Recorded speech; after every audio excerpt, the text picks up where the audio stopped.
Dr. Desinta Arofah Dewi, and I will be your MC for today. Ladies and gentlemen, first of all, Alhamdulillah, we should express our gratitude to the Almighty that today we are blessed with many good things so that we can gather online for our important event, the guest lecture in Informatics 2023. There are two important highlights of today's event. First is the Memorandum of Understanding or MOU signing ceremony between School of Computer Science and PU with the Blu5 Italy. Additionally, we will be having general lectures by two prominent speakers who will present interesting topics about adopting cyber resilience by Dr. Antonio Bariali and the penetration testing by Dr. Orno W. Purbo. Without further ado, let us go to the first agenda, the opening speech by the Director of School of Computer Science, NUSAPUTRA University. So hence, I would like to invite the Director of School of NUSAPUTRA, School of Computer Science, NUSAPUTRA University, Professor Teddy Mantoro, to deliver his opening speech. Prof. Teddy, time is yours.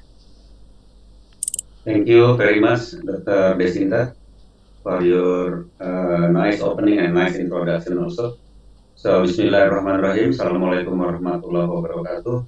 Om Swastiastu, Namo Buddhaya, Salam Kebajikan.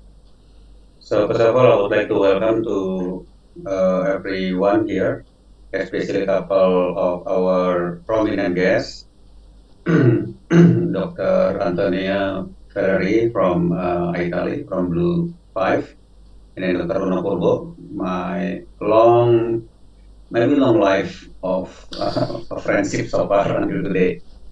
And also, of course, yeah, very special for today. Actually, we were coming we were coming 20 students, the new student for this coming batch. All right. So, if we talking about the how many students that we still have a very low number of students. We have only 17 students for the fourth batch. This is the fifth batch by the way. And then the third batch, which is almost finished in the end of this year, we have only 20 students. So in total, we have only 57 students, by the way. So everyone, in this opening, I just want to inform also after the student general, after the lecture, general lecture, we're going to have some like the introduction of our program. So according to the program that we have, we are going to start today. All right, so starting from 1:30 will be your class for everybody, for all for 2 batch. The batch 5, the latest one that we have, and then also the new one, yeah, the previous one. Your class will be start at 1:30 for today, a little bit late, and then 2.5 hours for first session, and then the second session starting from 3 o'clock until say around 18:15, yeah. So they will be your class for today. Second one, for those who just joined, as you know that our concentration only two. One is cybersecurity, the other one is the artificial intelligence. All right. So for those who just joined also, I just want to share with you while we're running this, yeah, everyone. Everybody knows if we see from the perspective of business, the school will not walking to that angle. Yeah, this one really we want to build a good team later on to have a good understanding in AI and also in cybersecurity, and for the future of Indonesia. What is our weakness, everyone? So let me share quickly one or two slides that I have. All right. Just a moment. Let me. So this is to make you to have a better understanding why we're doing this, yeah. So in Indonesia, if we ask, for example, how many lecturers they registered under the government database, we have around 297,000 lecturers. So if we back to 1 January to 2020, we have 2,000 and 9 to 561. Now, from this big number, only 24,659 lecturer, they have a background in computer science, in Infocom, information and technology, and so on. All right. So among this number, we have only 1,119 lecturer only with PhD holder. So if you see the percentage in Indonesia, if you see here, we have only 4.6% of the lecturer, they have the PhD degree. And actually the target of our team from SOCS, we want to running the postgraduate degree, but really unfortunate, the license after 5 years still we did not get it yet at the moment. We have 2 professors, we have all the good lecturer at the moment. Couple of them, they reach already in the associate professor also, but still we did not get any license yet. Long procedure, long bureaucracy by the way. So if you see here in the first line, in Indonesia, we have only 4.6 lecturer with PhD degree, with PhD qualification. Compared to Malaysia, they have 96% of the PhD holder. And then Singapore 100%, Australia 100%. So how long Indonesia can reach until the level, all right?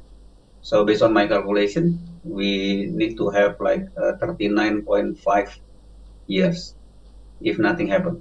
So that's why we want to break this, and then maybe we can help them in the end. I don't know, 10 years faster than this or more, because I think everybody familiar, yeah. In 2032, there will be the peak of the bonus demography. They have to be stand there, especially for IT. This is considered also as the national priority program, by the way. And then we also need to remember also, we know already everyone from in here that in the 2045, Indonesia was expected to reach to the ranks number 4 or number 5, depending on the reference in the world in terms of the economic matter in the of the PDB. And of course, to stand until the rank 4 or rank 5, then we need to support the community, we need to support the government and so on. When I mention support the government, the community mean the society 5.0. Yeah? The idea from society 5.0 is very simple. We want to increase the quality of life of people. Just like Jakarta today, the pollution was quite high, so we expect from the IT perspective we can help. From 2 angles, of course. I saw like the most important thing one here is from AI. So AI should artificial intelligence, and also from the CI, yeah, computational intelligence. And of course also for securing the business also we need to have a good cybersecurity staff. So that's why we try to push to that angle. So everyone, because of that, then this is also supporting from the government. Our concentration actually to bring up, yeah, the strategy on how to develop the cyber army or CISR teams. And from the government, it's already announced many a long time ago. And then a lot of cyber army actually they are there from their organization perspective, but the skill is not there. So that's why we invite also later on Prof. Eko Indrajit, for example. He is one of the leader in the developing the CISR in Indonesia, Cyber Army Indonesia. So he going to teach also with us, yeah. And fortunately he is in NTT at the moment, so cannot join us today. And second one is in terms of the artificial intelligence. We also really confident actually that our team quite strong, because we're running a lot of application outside that. Even the biggest database, I believe, in media online was with us. Yeah, so then you can play around with it later on. When you are in the last semester later in our program, when you do the thesis, for example, so we expect you go to, if not go to the cybersecurity, we'll go to artificial intelligence. Yeah? We're dealing with the real world problem with you. So in the other side here, this is our studium general. So I'm invite Dr. Anthony. He is one of the experts in the cybersecurity zero trust security. So then you're going to have some idea on how to secure the cybersecurity from zero trust approach. And of course, our good friend here, Pak Ono Prabowo, also will talk a lot of things here in relation to the penetration test and so on. So I let them to freely to express or to introduce the real problem in the field, in the world, in these two areas. All right. So everyone, again, welcome to SOCS, School of Computer Science, especially for those who are new students. Yeah. So once you study with us, then you will be the family of us. All right.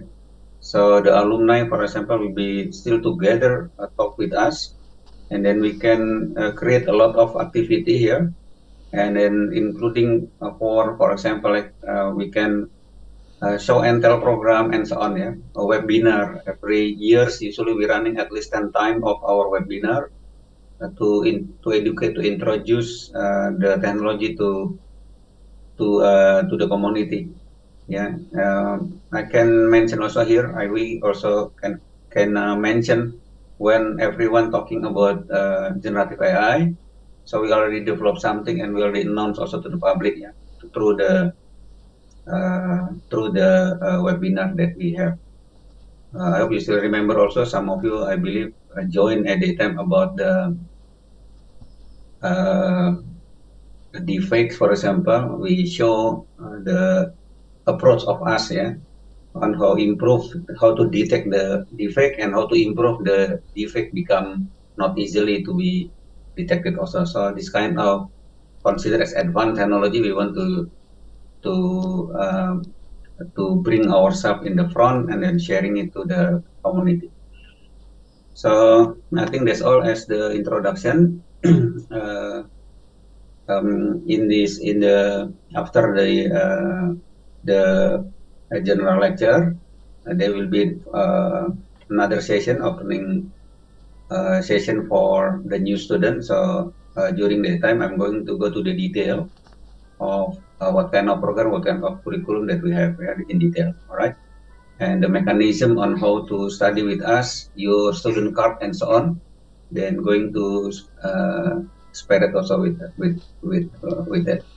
So I think that already exactly 10 minutes or more, I think. So I think I will stop until here. So with that, thank you everyone to join us, and then back to Dr. Desinta, and wassalamualaikum warahmatullahi wabarakatuh. Waalaikumsalam warahmatullahi wabarakatuh. Thank you, Prof. Teddy, for the wonderful and informative opening speech. Ladies and gentlemen, the next agenda is the MOU signing ceremony between School of Computer Science NUSAPUTRA with Blu5 Italy. I would like to invite Professor Teddy Mantoro as the Director of the SOCS NPU and Dr. Antonio Vaglieri as the Managing Director of the Blu5 Italy.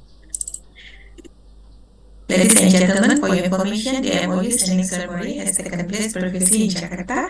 I think Prof. Teddy will show some pictures for our witness. Prof, time is yours. Okay, thank you. So I would like to thank to Dr. Antonio that we already signed the MOU. So starting from today, we already have this MOU, by the way, everyone. So Dr. Anthony have the advanced technology. He also belong to the company called Blu5 from Italy, which is the company that is spread out anywhere. Yeah. So Dr. Anthony, can you introduce your company a little bit, and then what kind of business that you have quickly in relation to the MOU and the expectation from this MOU with us for 1 or 2 seconds. Can you hear my voice clear? Yes, I can hear you. My voice clear? Very well. Yeah. First of all, let me thank you for this very great opportunity, because actually on my side, the Blu5 Group is a group of companies spread between Europe and Asia. We are present in 18 countries, and I personally have been working in Indonesia for over 15 years. So I know very well the country, the food, the culture, and I enjoy to work with you, all of you, right? Blu5 Group is a company working especially on the military segment, but 5-6 years ago, we also started working with enterprise. Most important, the complex group is based on many companies. I personally manage the Innovation Center, Blu5 Labs in Europe. We are Italian and we are based in Malta, which is a small country very close to Italy. So, and the many Italian people and PhD, they are part of our organization. We really believe in innovation. We think that without innovation, you cannot move forward, you know? You cannot create new solutions, you cannot improve the technology, etc. And there is no innovation without academic, joint ventures, academic collaborations. So that's the reason why we are here today. That's the reason why we are very happy that we signed the MOU with you. And we really believe that this is the starting point for a very fruitful collaboration. And it's also an exchange, it's also a sharing of information. It's two ways. The industry for sure can give you some more information requirements, some feedbacks from the market, from the real world. And on the other side, the fresh minds from the university can give us back the inputs to create something new, something innovative. So thank you very much for this opportunity, and we really appreciate it. Thank you, Dr. Anthony. So then we already signed the contract, yeah, everyone, the MOU. And then just for information also, for those who taking the cybersecurity class and the advanced cybersecurity class, the advanced cybersecurity class actually for the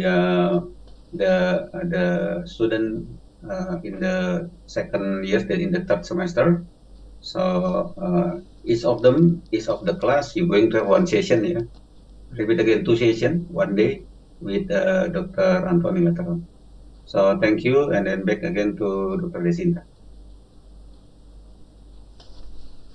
Thank you, Prof. Teddy and Dr. Antonio, for the insights and sharing about the MOU and also the Blu5 group that is committed to the innovation and technology via collaboration for a better future. Thank you very much. Ladies and gentlemen, now we have arrived to our main agenda, that is general lecture. So let us see the first lecture. So the first lecture will be delivered by Dr. Antonio Variali. The title is the Adopting Cyber Resilience, Explaining the Zero Trust and Assume Breach Model Approach as the effective to the usual layered security and perimeter security. I will read the short biography of our speaker.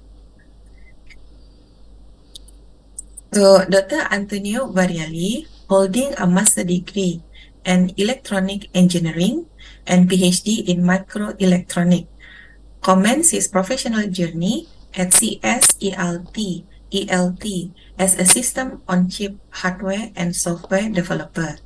He spent over 5 years in Telecom Italia lab developing secure mobile platform and services.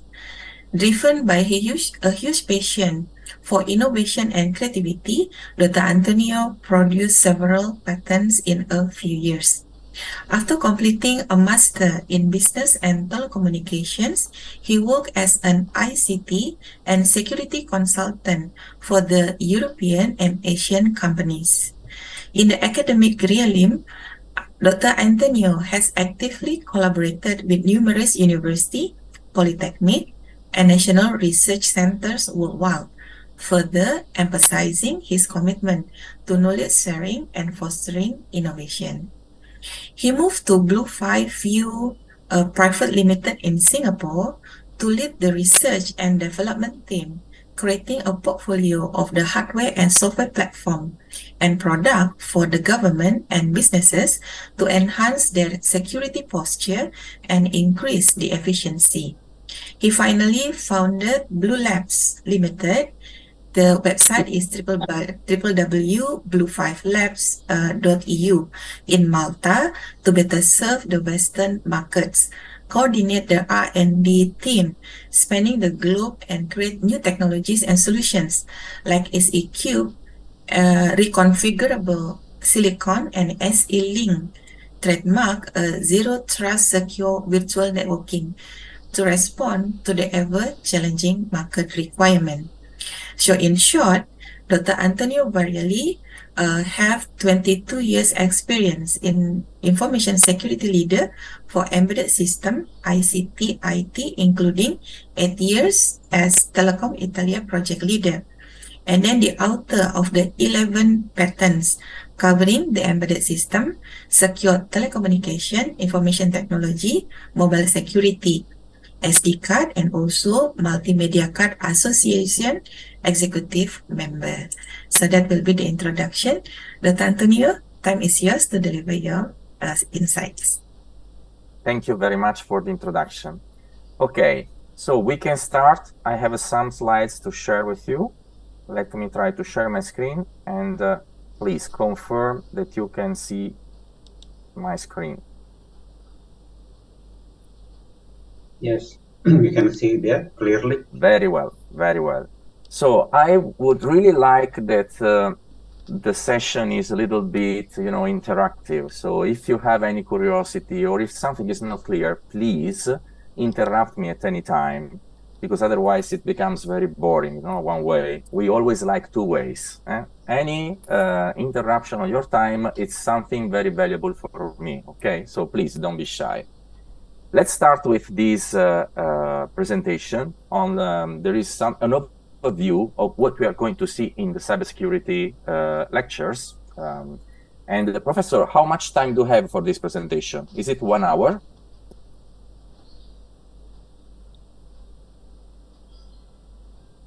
Bu Desinta, 45 minutes, yeah? 45?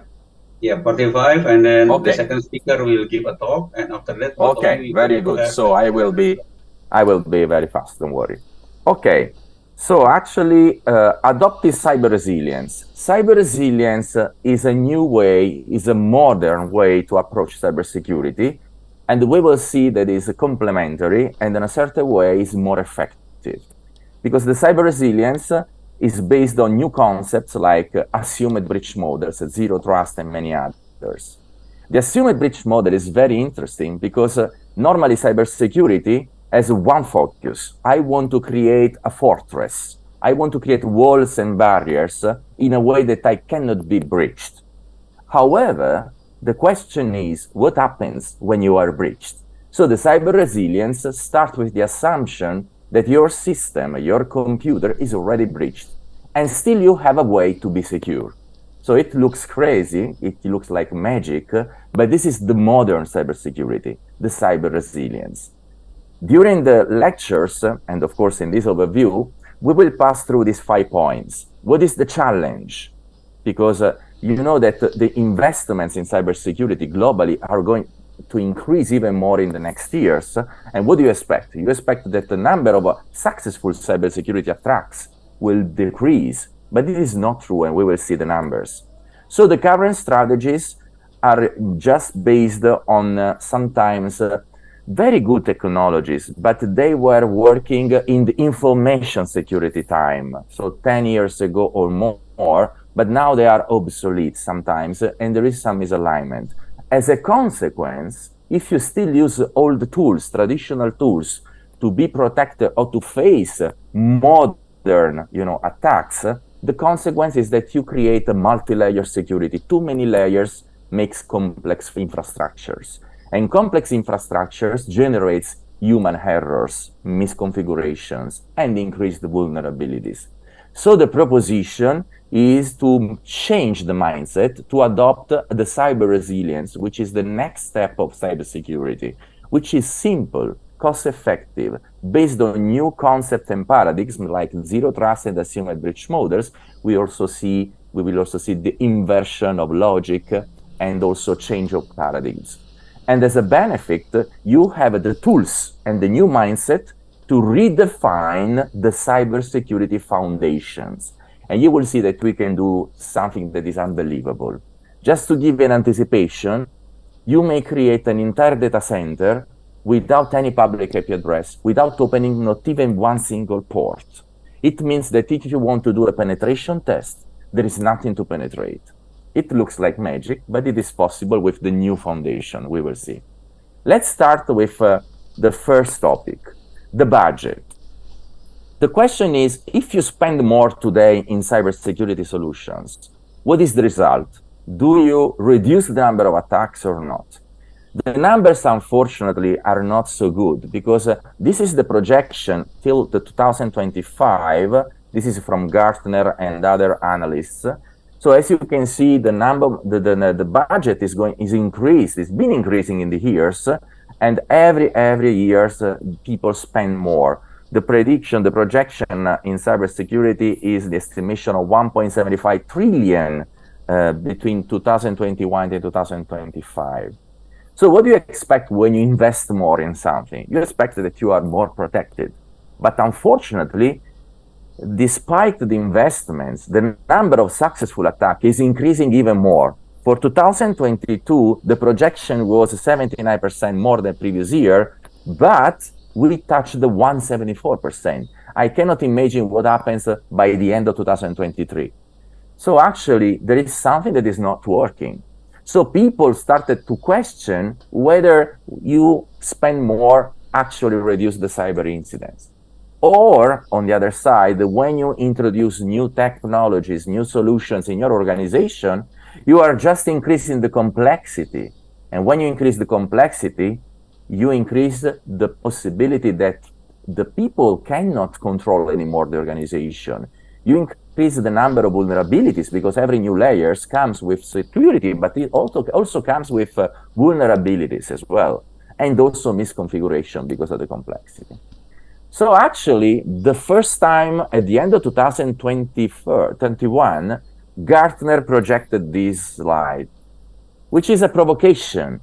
Is the first time that Gartner took a position with respect to the traditional and very well consolidated technologies like VPN.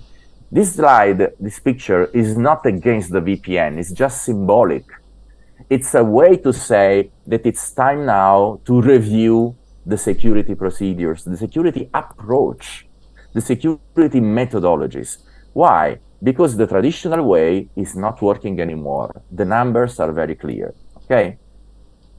So actually, let's start having a look of what are the current strategies, okay? The current strategies are based, they started from the very old information security concept. The information security was focused on protecting data. And of course, at that time, the most powerful tool was the cryptography. Of course, the cryptography is still important today because you want to protect information, you want to encrypt the data, you want to encrypt the voice. Even this video conference is encrypted with standard TLS, SSL, HTTPS, etc. So, and the information security was born to protect data at rest. Data at rest is the data in your storage, is the file on your computer, is data that stay there. So, and in this status, you want data to be protected against attackers. So even if the attackers, they collect your data, the data is encrypted, and so you protect the information. This was the main focus at that time. Then, with the internet, with the connectivity, with the networking, the problem switched to data in motion, so a new requirement. For the data in motion, of course, cryptography is again a key point. So information security still works very well here. And you have the frameworks, algorithms, AES 256, before we started with triple DES, etc. There is an evolution in mathematical schemes, but the data in motion just brings other problems because the data in motion is based on connectivity. And the connectivity is very good for our processes, it's very good for our business, for our daily operations. However, connectivity also represents a new challenge because when you have an infection on one node of your network, on one computer, on one mobile terminal, the connectivity is a way for the infection to spread, to propagate. And when the infection propagates around your organization, this is a very big problem because the full organization cannot work anymore. So downtime, and you stop the business, okay? So for data in motion, we have a connectivity problems, so the connectivity challenge, the networking, and the new techniques have been created. So not only cryptography, but also detection, monitoring, inspection, and of course, reaction. Even more difficult today is the protection on data in use, because data at rest and data in motion, they can be encrypted. So if you want to protect information, no problem, there is cryptography.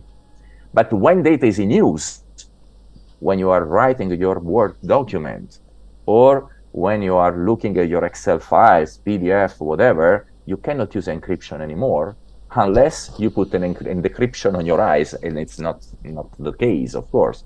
So data cannot be protected. So you need other techniques to protect the data in use. So this is more or less the evolution. So from the cryptography to the monitoring, inspection, detection, and of course, reaction. However, there are still in use very consolidated technologies like the VPN, where the VPN was designed to protect data in motion, and it does this job very well. So with the VPN, your data in motion are fully protected. So if you get an attack on the channel, on the network inside, the data is encrypted, so no problem.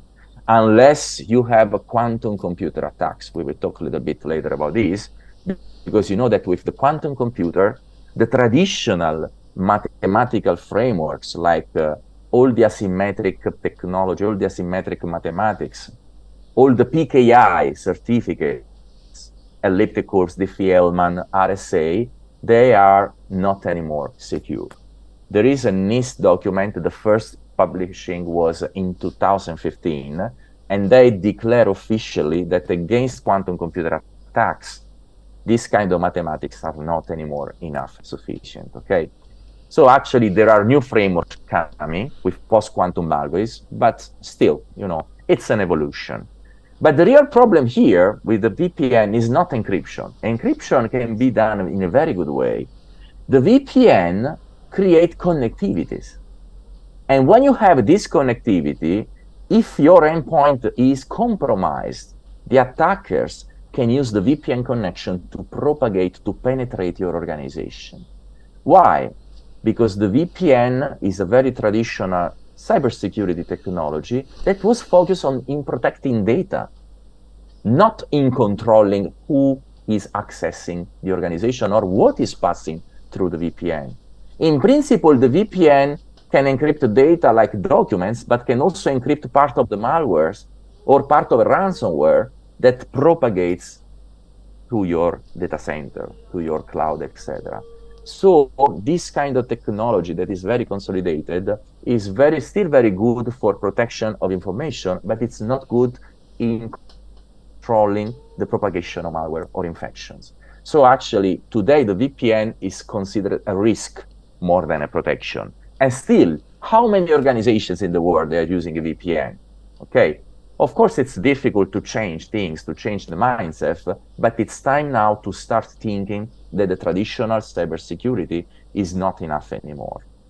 Indeed, when you want to keep the traditional, like the VPN, you may say, okay, you're right, Antonio. The VPN is a risk because if the computer is infected, the infection can pass through the VPN. But don't forget that on the data center side, we have a packet inspection. We have many other security layers. Okay, so we do our best to secure after. But first of all, you are securing after. So first you create a road for the attackers to reach your organization, and then you spend again more money to mitigate the risk that you create yourself with the VPN. It's not wise because you create complex layers. You are not scalable because at the end, your packets, your malicious packets are already reaching your organization. And then you struggle doing your best with inspection, detection, SOC, ECMs, whatever, to try to mitigate the risk that you create yourself using obsolete technology. So this is just an example, but there are tens and tens, okay, in organization. Another problem we introduced already is the Swiss cheese model for network security, for example. This is one example. but you can make it more general in terms of cybersecurity applied to infrastructures, endpoint, etc. So since you are still relying on traditional technologies like VPN, etc., so after the VPN, you need the firewall. And then after the firewall, you need the policy access management, identity access management. And then still you are not happy because the VPN is connecting a computer to a subnet. And maybe on the subnet, there are many servers and you don't want the user to touch all the servers, but only one of them. So you try to segment, you try to create a segmentation with routers. But each of these layers comes with its own vulnerabilities. So actually, when you have multiple layers, it's not sure 100% that you are safe, because there is always a way to find the vulnerability after vulnerability and vulnerability for each layer and create a path to bypass your security defense. Okay, so again, a change of strategy is required. Of course, the cybersecurity today is an extremely complex problem, even because during the past years, we accumulated a lot of layers. And now it's very difficult to control everything, you know? Even for the IT team, the security team, of course, there are many solutions to monitor many teams, but this work becomes very, very difficult, okay? And also on the other side, the vendors, and we are part of the vendors, do not help because there are tons of cybersecurity solutions. And when you need something, you get crazy because there is so much that you don't know what you need. And sometimes you create redundancy, overlaps. So actually you still spend money, but you don't solve your problem. And complexity, as Bruce Schneier, the father of modern cryptography, says, complexity is the worst enemy of security. And our systems are getting more complex all the time, every day. So the key words here is change of mindset, change of foundations in order to simplify the infrastructure. Less is more, okay? So, but anyway, this concept is becoming clear in the organization. But still people, they don't even try to change, to simplify, to optimize. Why? First of all, because it's a very big job, it looks very complex. Second, there are many reasons. Sometimes people are lazy or people say, but we have been doing always like this. Why do you want to change? You know, the human brain is not so, propense to the change, okay? People like consolidated things. And there is also the fear of something new, etc. So there are many problems, legacies, compliances, etc. Or also, if you change something, if you start the change, you become responsible of the change. So if something goes wrong, you are responsible. So people are very scared. However, we have seen in these days that there are no alternatives anymore, okay? So actually, you need to do something. Another good keyword is control, because we have seen that encryption, in terms of security, in terms of encryption, is nothing without control. It's not anymore a problem. It's not anymore a solution, but it's a problem. Now, you say, but control, we do control every day. We have identification, authentication, we have detection. But here, the problem is another one. Of course, many solutions, they try to control. But the problem is what you are controlling, how you are controlling, and when you are controlling. Let me give you a simple example. You have a very strong authentication, sometimes with very high-level certified tokens, multi-factor, whatever, okay? So you put in place a very complex and very strong process. And in the end, maybe the final result of the authentication, especially for security solutions that are called agentless. Agentless means that you don't install anything on the computer because you are lazy, again, you don't want to install new things. But in this case, you are using, for example, the browser to connect or something like this. You have a very strong process for authentication. And finally, the result of the authentication becomes a cookie of your browser, a token, a cookie.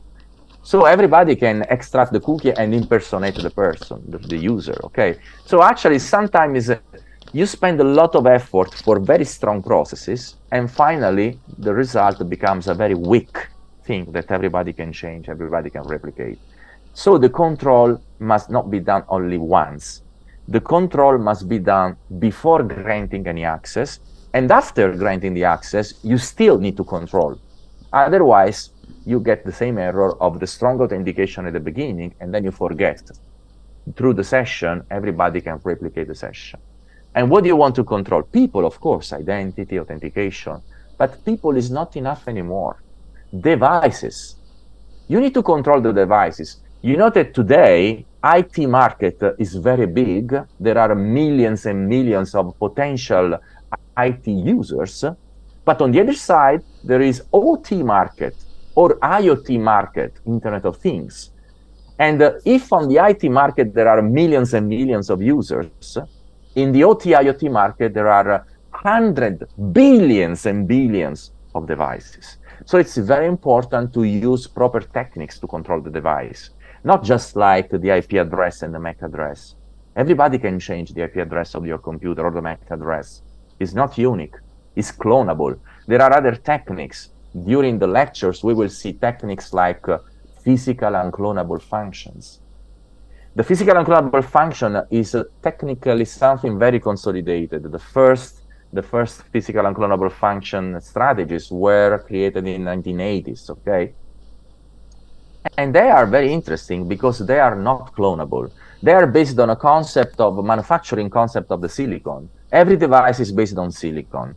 When you create your silicon chipset in the silicon factory, okay, there are very precise processes and machines, but still there are imperfections, tolerances. There are imperfections that are under the tolerances of the machine. So these imperfections, of course, they don't affect the final functionality of the chipset, but you can retrieve the imperfections to create a unique fingerprint. And this fingerprint is really unique, not like MAC address or IP address. It's a real identity of the silicon, and not even the manufacturer can replicate. Why? Because imperfections are under the tolerances of the silicon machines. So we will see all these techniques. So when you use PUFs, physical unclonable function, so you can identify the device in a real way, in a proper way, okay?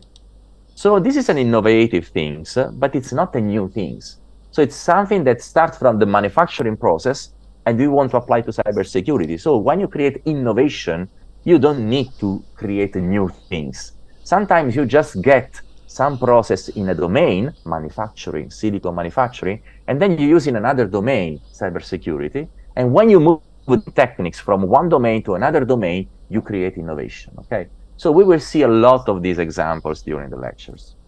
Now, let's talk about cyber resilience.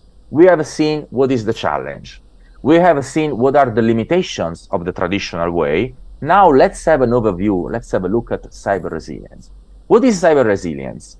The cyber resilience measures how effectively an organization manages cyber attacks or breaches while maintaining business operation. In a few words, you are already under attack, and you can still perform your business operations without any problem. So how this is possible? It looks insane. There are 4 main pillars to implement cyber resilience. Zero trust approach. We will see what does it mean. Assumed breach model. Okay, you assume that your computer is already plenty of malware, and still you can work, even when the detection fails. Logic inversion. We will see how to look at problems at infrastructures on a different perspective. So we are going to change the foundations, because when you change the foundations, and the same we do with the paradigm shift, you change the rule of the games. So the conventional attacks, the conventional malware, they don't know how to behave. They don't know how to move forward. This is a new way to reinvent, you know, the foundations, to reinvent the security, cybersecurity structures. Let's have a look at each of these pillars with a specific example. Let's start from zero trust approach. On this slide, on the left-hand side, we have the traditional cybersecurity, and in particular, we want to give an example of zero trust on the detection of malwares when your malwares are around your computer, okay? And on the right side, we have how the modern cyber resilience approach works in terms of zero trust. We will see this structure for all the 4 pillars, for the zero trust, assume a breach model, inversion logic, and the paradigm shift.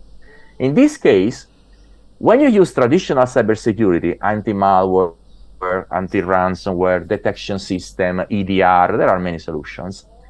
All that, they struggle to identify and stop these malwares. Why? Because the number of malwares that are created every day is huge. There are numerous malwares and variants and changes, so that makes the detection very difficult, you know. So the detection today is really a difficult job. Even if you use artificial intelligence, which is a very important topic, there are ways for smart malwares to bypass machine learning. I don't know if you ever heard about adversarial attacks. An adversarial attacks is even very, very effective against artificial intelligence. Just to give an example, the artificial intelligence works like our brain, okay, like our minds, okay? And adversarial attacks are just similar to that images or video that when you look at the video, you don't know if the rotation on the left side or on the right side. So there is a way to make our brain confused. And this is through adversarial attacks. So detection is very complex, even with machine learning and artificial intelligence. So evolving tactics, this malware becomes every day more smarter. And it produces misidentification, false positive, or even worse, false negative. And when the malware is, let's say, bypassing your detection, you get in troubles because the malware starts propagating. On the other side, the cyber resilience denies everything by default. So the cyber resilience doesn't trust anyone. Zero trust means that everything is blocked, because to detect the bad guys is a very difficult job. So let's change our perspective. Don't focus on the bad guys. Don't focus on the malicious application, because it's very complex to identify a malicious application. So the zero trust approach does just the opposite. It says, nobody will pass. For me, in principle, everything is malicious. But I focus on the very few applications that I know very well that are authorized in my organization. So it's much simpler, because I simplify the defense, because I block everything, and then I just focus on a very few applications that I know very well. It's much simpler. It's a simple job. I don't need to understand if it's bad or not. No, I block everything and I just let the good guys pass through. And it's very efficient, okay? Because you don't need to control so much. This is just an example. Then during the lectures, we will see much more. Let's pass now through the assumed breach model. On the traditional cybersecurity, when your device is breached, it means that the detection, the cyber defense, has been in any way bypassed. So this is a problem, because you failed, okay? So the traditional vulnerabilities, the traditional cybersecurity measure, fail sometimes to detect the threats in real time. So, and you are in troubles. And also after this, compromise and propagation is the first problem, because don't forget that each device is connected to other devices. So actually, once the defense level in terms of detection has been bypassed, the propagation is immediate. And you have a business disruption. This is what happens with malware, ransomware even more, especially every year. This year, we have seen a lot of ransomware attacks. The modern cyber resilience acts in a different way, because you assume that your system is already breached, but still, we will see that you have a way to isolate and to continue your work, okay? We will see something in the next picture, some example of how to do this, okay? How to do. So you start from the assumption that the malware is already on your computer, but it cannot propagate. So you can still work. We have some demonstration with these techniques that you may have a ransomware corrupting all your local files, and you can still work on Microsoft Word on a document that is part of your business remote file system, and the ransomware is not able to compromise it. Why? Not because you detect the ransomware, but because you apply again zero trust. Nobody can access this file, nobody can access this drive, this disk, but only Microsoft Word, only that specific version that in my organization is approved. So any other applications, in principle, even the Windows File Explorer, cannot access this file. So zero trust again, but specific applications can. And in this way, the ransomware is not anymore a problem, okay? New approach. Logic inversion, let's have a look at this. Let's start with the connectivity and the traditional VPN. We already introduced that with the traditional cybersecurity, the VPN creates a connectivity, and if your computer is infected, the infection can propagate. With the logic inversion, we do something different, for example. You know that with the traditional VPN, when you activate a VPN on your computer, okay, so actually you receive a new network interface, a new IP address, and it's just like your computer is part of the remote subnet. So on your computer, it's just like you are part of the subnet. You can ping, you can telnet all the devices on that subnet. Let's try to make an inversion. Let's do the opposite. Instead of keeping the computer part of your remote network, we identify one service on the remote network, and we port map this service on your local computer with a fake IP address and port on your loopback device. It's just like on your computer, there will be a new IP address, which is fake. There is no connectivity. The net mask of this IP address will be 32, illegal. You are connected to nothing. You are fully isolated. If you want to connect to that server, you will be connected to your local fake IP address and port. So you create sort of connectivity from your computer and only this specific server, and isolation, because actually your computer is not connected to the remote network. Okay, so with this kind of logic inversion, you can create solutions that protect against propagation, isolate and connect at the same time, and you don't have lateral movements, because on your computer, if you have a malware, the malware cannot reach the remote subnet because there is no IP connectivity between your computer and the remote subnet. Okay, we will see more in detail this.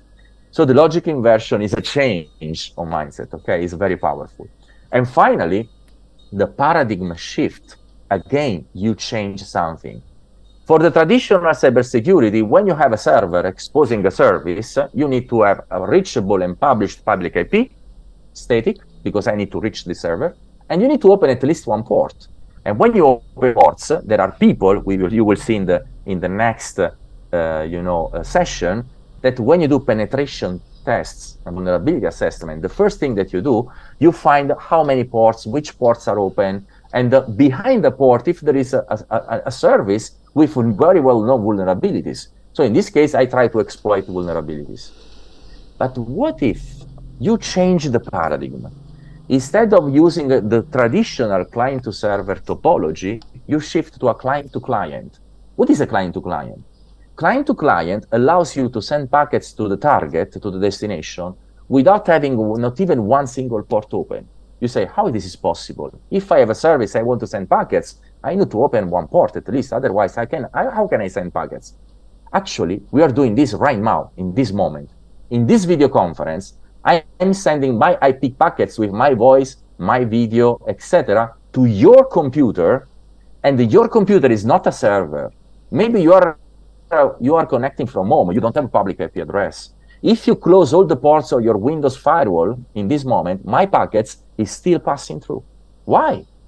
Because I am a client of Zoom. You are a client of Zoom. In this topology, client to client, I can send you packets through the broker, that is Zoom, okay? And you don't need to open not even one single port. So if someone wants to do a penetration test of your computer now, and you close all the ports, there is nothing to penetrate.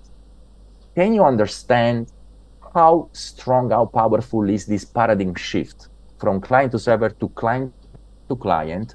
You close all the ports of a data center. You don't need any more public IP address. You may have a server with dynamic IP address, because I don't need to know your IP address when I send my POI packets now. It's a different approach. And with this approach, the penetration test becomes very difficult because there is nothing to penetrate, okay?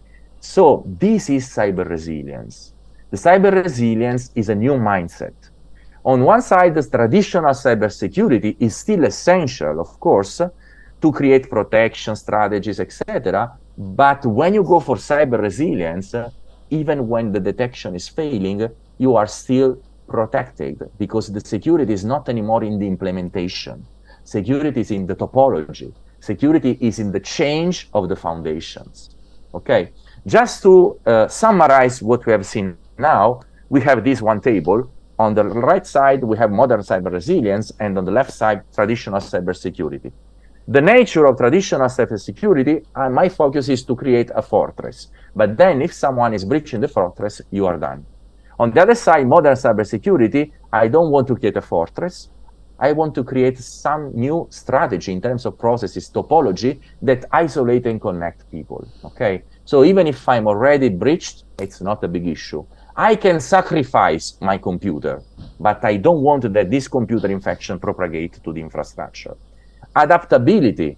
The traditional cybersecurity is based on signatures, you know, or maybe on machine learning, small variations, but sooner or later, the new threats will win, will bypass detection.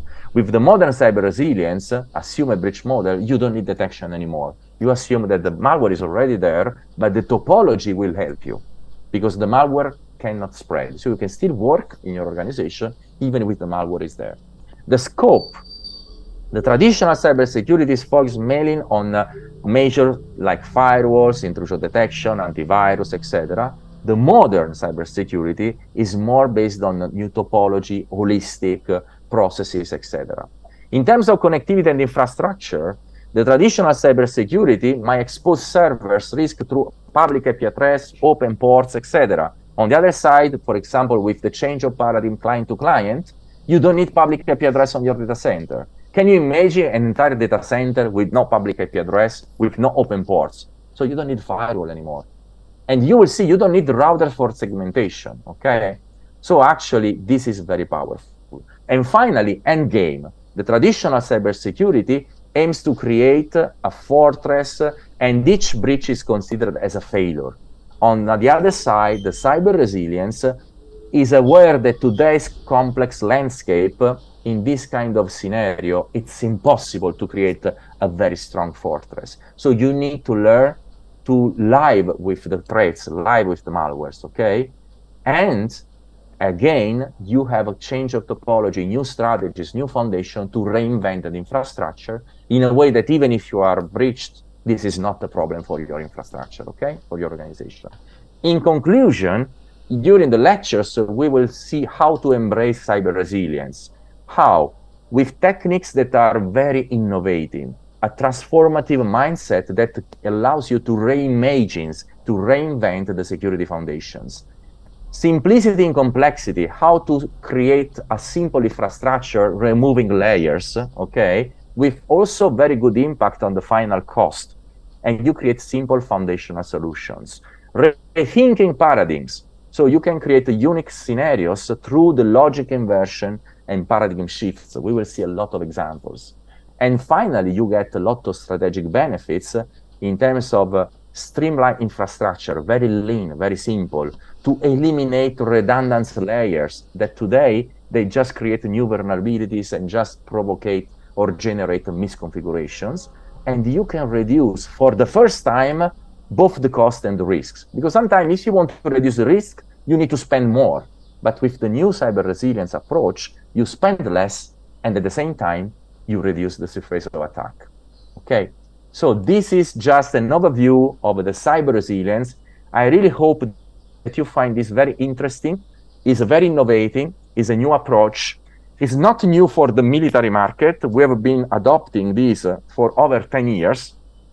But in the enterprise market, IT, and even more